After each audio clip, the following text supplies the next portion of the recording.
गुरु तुम हो ज्ञानी ज्ञान के दाता, मुनि गुरुवर को करके प्रणाम। गाऊं मैं ध्याऊं मैं सुबह शाम, पुलक सागर एक नाम एक नाम।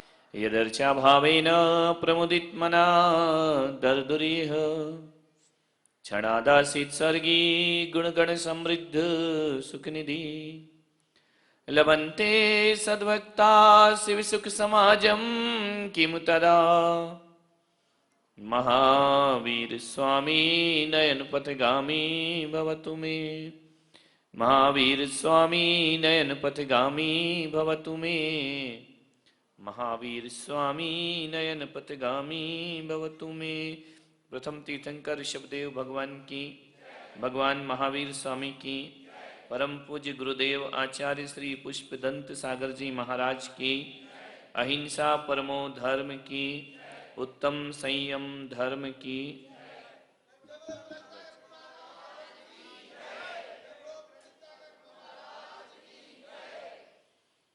प्यारी प्यारी भव्यात्माओं,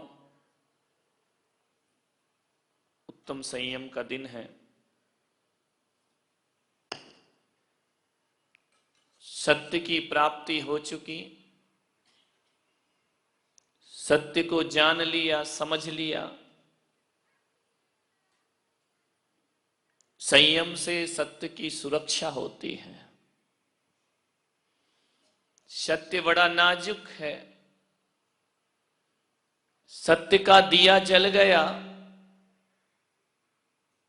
लेकिन असत्य की आंधियां उसे बुझाने का प्रयास करती हैं।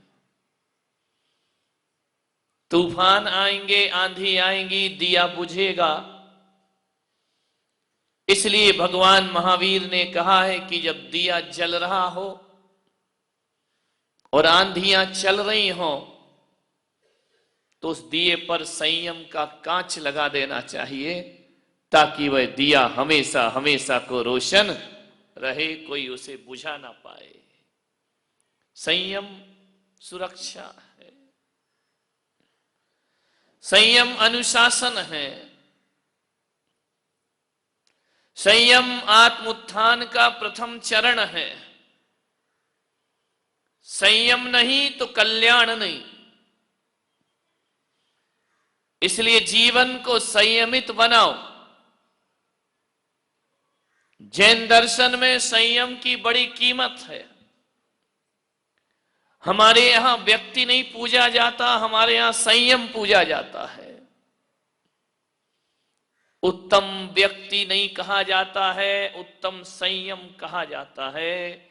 जिस व्यक्ति के जीवन में संयम आ जाता है, वो व्यक्ति सारे जगत में पूज्य हो जाया करता है। सभी उसे प्रणाम करने लगते हैं। संयम होना बहुत जरूरी है।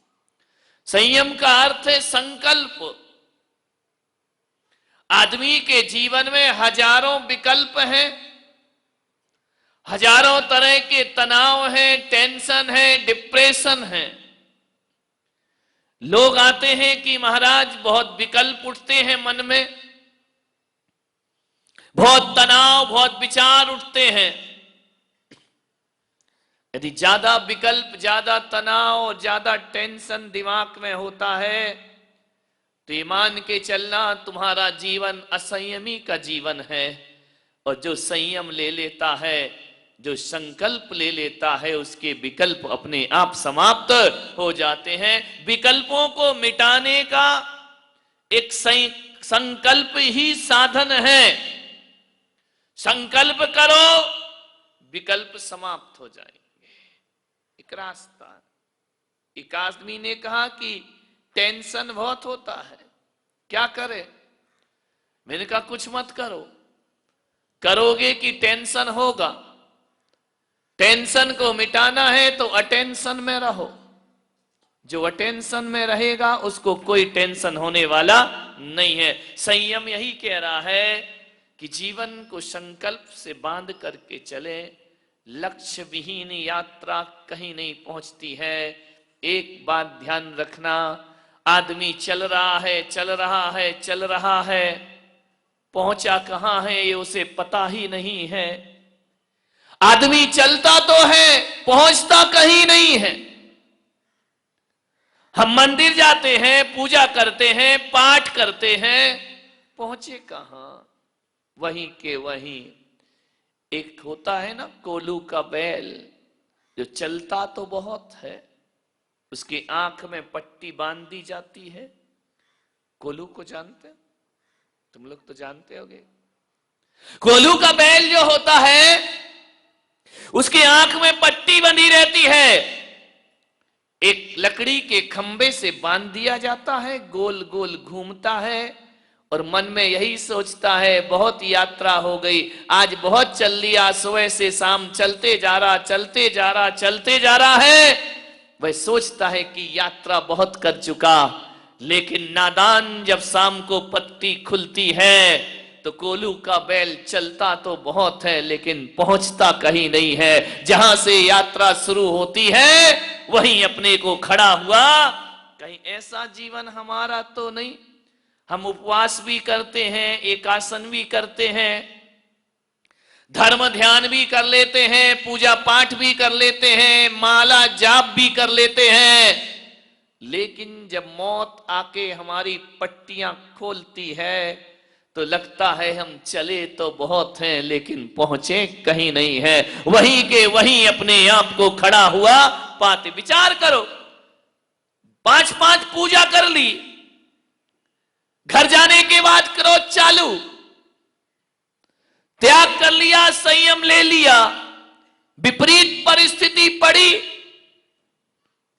क्रोध चालू, मान बरकरार है, मायाचारी चल ही रही है, पूजन पाठ चल रहा है, इधर धर्म भी चल रहा, उधर कर्म भी चल रहा है, इधर पाप भी चल रहा, उधर पुण्य भी चल रहा है। विचार करिए, ऐसा लगता है कि चले बहुत लेकिन पहुंचे कहीं नहीं। 4 शराबी थे, ना जाने उनको क्या सूझी। आवाज सही कर। बोले चलो नौका विहार करते हैं। एक नदी में पहुंचे, नाव में बैठे चारों शराबी, चप्पू चला रहे हैं, पतवार चला रहे हैं। कहते कि रात पूरी बीत गई, सवेरा होने को आया, पतवार चारों ने बारी बारी से चलाई। कुछ देर, कुछ घंटे पहले शराबी ने चलाई, कुछ घंटे दूसरे शराबी ने चलाई, चलाते जा रहे हैं।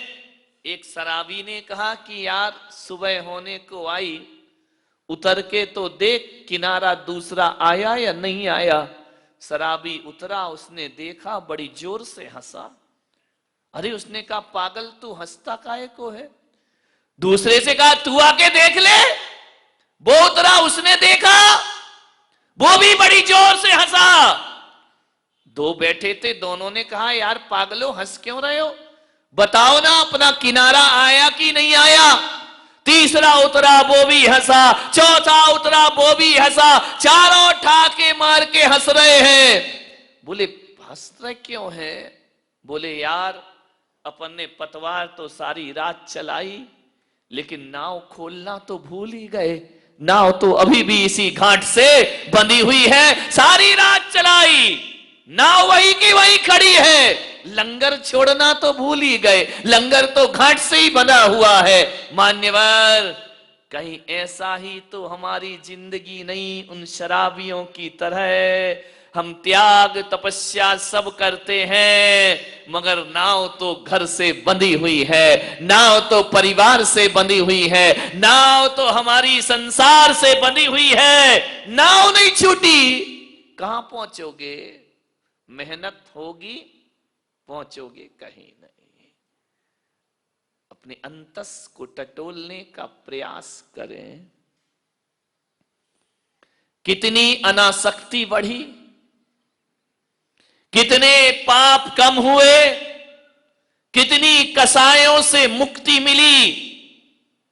ऐसा लगता है कि एक हाथी जब स्नान करता है, नदी में जाकर के नहाता है और नहाने के बाद घंटों स्नान करता है नदी में डूबकर, और फिर जैसे ही नदी से बाहर निकलता है धूल पड़ती है, सूंड में भरता है और फिर धूल अपने ऊपर डाल लिया करता है। उत्तम संयम, ध्यान रखना। नहाना फिर धूल से स्नान कर लेना, नहाना धोना सब एक सा ही हो गया। मान्यवर, हम भी अपने जीवन में यही कर रहे हैं। संयम होना चाहिए। संयम एक बंधन है, लेकिन एक बात याद रखना, हर बंधन बंधन नहीं होता। कुछ बंधन ऐसे होते हैं जो मुक्ति में कारण बना करते हैं। संयम एक बंधन है। संयम इंद्रियों का बंधन है, संयम प्राणियों का बंधन है। संयम का अर्थ है अपने मन को बांध करके रखना। लोग कहेंगे चाहते तो मुक्ति है और बंधन की बात कर रहे हैं। कुछ बंधन मुक्ति में कारण होते हैं। एक बेल को यदि ऊपर चढ़ना है घर के ऊपर, तो उस बेल को किसी पेड़ के सहारे से बंधना पड़ता है, उस बेल को किसी लकड़ी के सहारे से बंधना पड़ता है। और जब वह बेल किसी लकड़ी का बंधन स्वीकार कर लेती है तो बेल नीचे नहीं जाती, बेल ऊंचाइयों को प्राप्त किया। एक बात बताओ, कुआं है, बाल्टी है, बाल्टी में रस्सी का बंधन है, ये बंधन उसका पतन है या उत्थान है? विचार करिए। जब वह रस्सी में बाल्टी बंधी रहती है और बाल्टी को जब कुएं में फेंक दिया जाता है और जब बाल्टी पानी में डूब जाती है तो रस्सी का बंधन डूबी हुई बाल्टी को फिर ऊपर लेकर के आ जाता है, उसे ऊंचाइयां प्रदान करे। ये संयम है। संयम माने रस्सी का बंधन। हमारा जीवन एक बाल्टी है, रस्सी एक बंधन है, और वही बंधन उस बाल्टी को ऊंचाइयों पर लाने में कारण बना करता है। मान्य आचार्य शांति सागर जी महाराज प्रथम आचार्य हुए जिनसे श्रवण परंपरा चली है। बड़े उपकार हैं इस जैन समाज पर उनके। मैं तो कहता हूं कि हमारे पूर्वज, हमारे माता पिता के जो उपकार हमारे जीवन में नहीं होंगे, उससे ज्यादा उपकार आचार्य शांति सागर महाराज के पूरी समाज पर हुआ करते हैं। पूरी श्रवण संस्कृति पर उनके उपकार हैं। किसी ने आचार्य महाराज से पूछा कि सौगंध लेने की क्या जरूरत है, नियम लेने की क्या जरूरत है? क्या जीवन बिना नियम के नहीं चल सकता है? आप हर किसी को कोई ना कोई नियम पकड़ाते हैं, कोई ना कोई संयम दिया करते हैं, कोई ना कोई सौगंध दिया करते हैं, आप आंकड़ी दिया करते हैं, आप प्रतिज्ञा कराया करते हैं। क्या जरूरी है प्रतिज्ञा लेना, नियम लेना? ऐसे भी तो जी सकते हैं ना। जिंदगी को जीना है, जीते रहो। आचार्य शांति सागर महाराज ने कहा कि सच कहते हो, कोई जरूरत नहीं है नियम की, जिंदगी तो जी सकते हो। जिंदगी तो एक जानवर भी जिया करता है, जिंदगी तो एक पशु भी जिया करता है। जिंदगी जीना कोई बहुत बड़ी बात नहीं हुआ करती है। लेकिन उन्होंने कहा जरा ये बताओ कि बिना नियम के जिंदगी चलती कैसे है? एक बात बताओ बारामती वालों, एक व्यापार करते हैं आप, दुकान चलाते हैं, उसके भी कुछ नियम कायदे होते हैं या नहीं होते हैं? एक नियम होता है कितने बजे दुकान खोलना और कितने बजे दुकान को मंगल करना, यह भी एक नियम हुआ करता है। ग्राहक से कैसे बातें करना, यह भी एक नियम हुआ करता है। अरे कब खाना, कब पीना, कब सोना, कब उठना, यह भी एक नियम हुआ करता है। एक बात तो बताओ, आचार्य महाराज ने कहा कि बिना नियम के जिंदगी चलती कहां है। अरे बच्चे को विद्या अध्ययन करना है तो स्कूल जाने का भी एक नियम होता है और स्कूल से लौटने का भी एक नियम है। बिना नियम के कैसे चलेगी जिंदगी। अभी 7 बजे से आपने पूजन अभिषेक की, यह भी एक नियम है, यह भी एक अनुशासन है। 9 बजे पूजन समाप्त, यह भी एक नियम है। 10 बजे तक प्रवचन, यह भी एक नियम है। एक बात बताओ, यदि दुनिया से ये नियम खत्म कर दिए जाएं तो दुनिया जीने के लायक ना बचेगी मेरे भाई। कौन कैसे जिएगा। माता पिता से कैसे व्यवहार, यह भी एक नियम है। बहन से कैसे व्यवहार, यह भी एक नियम है। भाई से कैसे व्यवहार, पति से कैसे व्यवहार। एक बात याद रखना, जो इन नियमों को तोड़ता है उसकी जिंदगी विनाश में कारण होती है, और जो नियम को पालता है उसकी जिंदगी उत्थान में। कभी किसी नदी को देखना, नदी के बहने का भी एक नियम है। दोनों ही तट की सीमाओं में बंद करके बहा करती है नदी। एक बात बताओ, ये दोनों ही तट का बंधन लोगों को जीवन दिया करता है। वही नदी जीवन दान देती है और वही नदी हजारों का जीवन छीन लिया करती है। एक बात बताइए, जब नदी तट की सीमाओं में बंद कर बहती है तो जीवन दायिनी हो जाया करती है। जब तट की दोनों किनारों की सीमा और संयम को तोड़ती है तो वही नदी लोगों के सर्वनाश में। मुंबई देख रहे हैं क्या हाल है, क्या तबाही मची है, क्या अफरा तफरी मची है, पानी पानी हो रहा है। एक बात याद रखना, यही पानी जीवन है, यही पानी मौत है। एक बात याद रखना, उसी पानी से कीचड़ मचता है और उसी पानी से कीचड़ साफ भी हुआ करता है। आपके पैरों में कीचड़ लगता है पानी की वजह से, और आपके पैरों को साफ किया जाता है तो पानी। वही चीज जीवन है, वही चीज मौत है। जब कोई भी चीज समय से, संयम से ज्यादा हो जाती है, यहां पे डॉक्टर लोग बैठे हैं, दवाई जीवन भी है, दवाई मौत भी है। कितनी गोली खाना, कितनी दवा लेना, ये संयम है। उसकी मात्रा से ज्यादा लिया तो वह दवा भी तुम्हारे लिए मौत में कारण बन जाया करती है। गुरु तुम हो ज्ञानी, ज्ञान के साथ